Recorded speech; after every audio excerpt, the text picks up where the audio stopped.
This is our group. We're team number 1. We're presenting on provisions number 4 and 7 from the Code of Ethics. And I'm Jessica. I'm Sophie. Denise. Yeah. And this is Denise. So some important values in the Code of Nursing that we're going to go over is honesty and transparency, integrity and equity and confidentiality. I just thought it'd be important for us to underline these values, and the importance of the nursing code of ethics and in the field can't be I can't even speak, sorry. It provides a set of principles and guidelines that help nurses navigate complex situations while maintaining their integrity.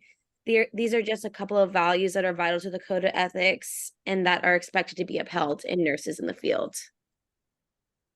So provision 4 is the nurse has authority, accountability, and responsibility for nursing practice, making decisions, and takes action consistent with the obligation to provide optimal patient care. So for authority, accountability, and responsibility, nurses have primary responsibility for the care of their patients and are accountable for their own practice.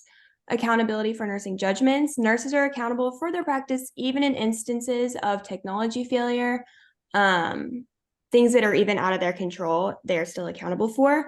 Their accountability follows ethical conduct, responsibility for nursing judgments. Nurses accept or reject roles that they are assigned based on what they feel comfortable with, and education. So if you are given a task that you don't feel comfortable with, you can reject that. Nurses don't engage in activities that are outside of their scope of practice, and delegation of nursing activities. Nurses are responsible for monitoring the activities and outcomes of tasks that they delegate. So if you delegate a task to an assistant, you're still responsible for their actions. And you always must facilitate a safe environment. Provision 7, this is the nurse education and how they could include principles of research, and each of the nurse should understand how to apply scholarly work and inquire into the practice and standards. It also is nurse committees and board memberships are encouraged to contribute to the health policy and professional standards. The ability to maintain professional practice standards should continue changing and enhancing and development in practice over time.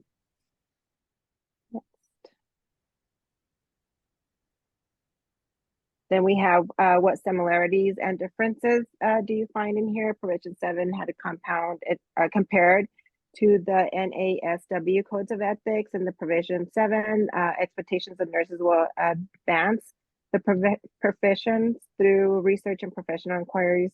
This will help both nursing as well as health policies.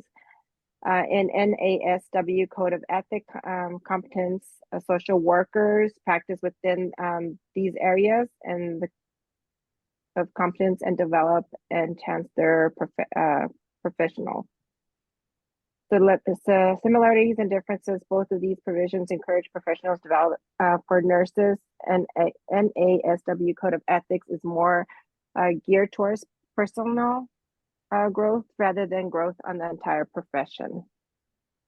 And then ANA Code of Ethics focuses on the profession and the community.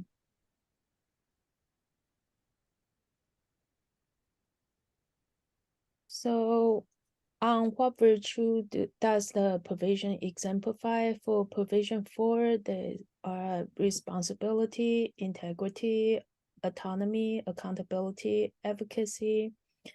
For responsibility, nurses are accountable for their action and decisions.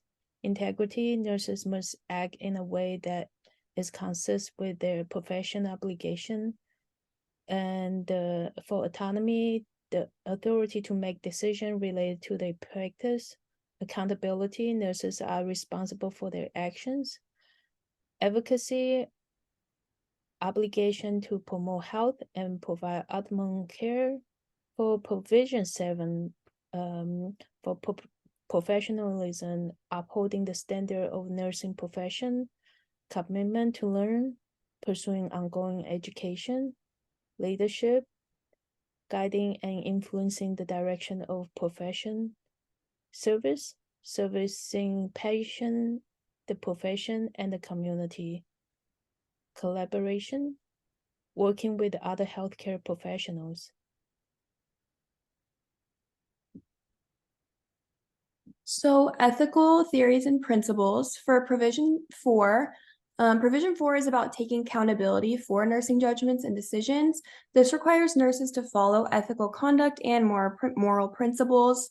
Ethical principles that are strongly used are loyalty, fidelity, veracity, and beneficence. By following these principles, you are respecting the patient's dignity, validating their worth, by making ethical decisions and taking accountability for your actions. Provision 7 talks about research. When there's research involving patients, the biggest ethical theory that comes into play is autonomy, because the patient is choosing to be involved in this research. The nurse's priority during the research is the patient and advocating for them and their autonomy during all points in the research. Beneficence also comes into play because it is our job to the patient to make ethical decisions and not put them in harm's way.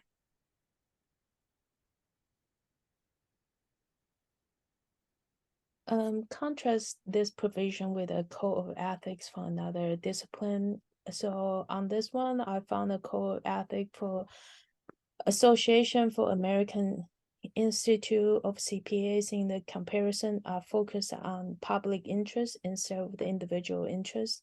It is in the section of ET 5.3 that members should accept the obligation to act in a way that will serve the public interest, honor the public trust, and demonstrate commitment to the professionalism.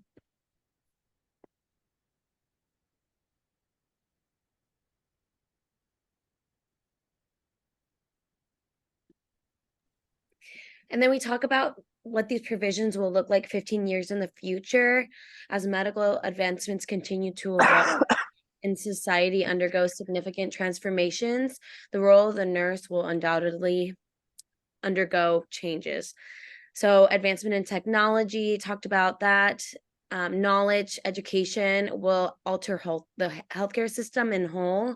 All these aspects will make our lives easier, yes, especially in the health field, and they've led to groundbreaking research in the past, cures, treatments, etc. But despite this, new revisions may have to be considered due to all these rapid advancements. So provision 4 of the Nursing Code of Ethics underlines that nurses should act as a safeguard to the client's health and safety. Relationship building is crucial in patient health and should not be diminished due to technology. There should be strict expectations of the nurses that they maintain rapport building, because oftentimes patients respond much better when they have face-to-face care with a nurse and we're with them majority of the time. So there should still be an expectation to build relationships despite telehealth and other technologies that will advance. And then provision number 7 of the Nursing Code of Ethics emphasizes the importance of the nurses' active participation in practice, education, administration, and knowledge. There should still be that expectation of knowledge and education. As of today, we have the world in our fingertips. Like, we have our phones, we can look up anything, and just imagine how much more advanced it'll be 15 years in the future. So regardless of anything, they should still be a requirement to maintain knowledge and receive education to become an exceptional nurse. A nurse who can read cues, use therapeutic communication, build strong teams, and advocate for patients and save lives. That's it. Thanks so much. Thanks. These are our Thank you. references. And references in the bottom.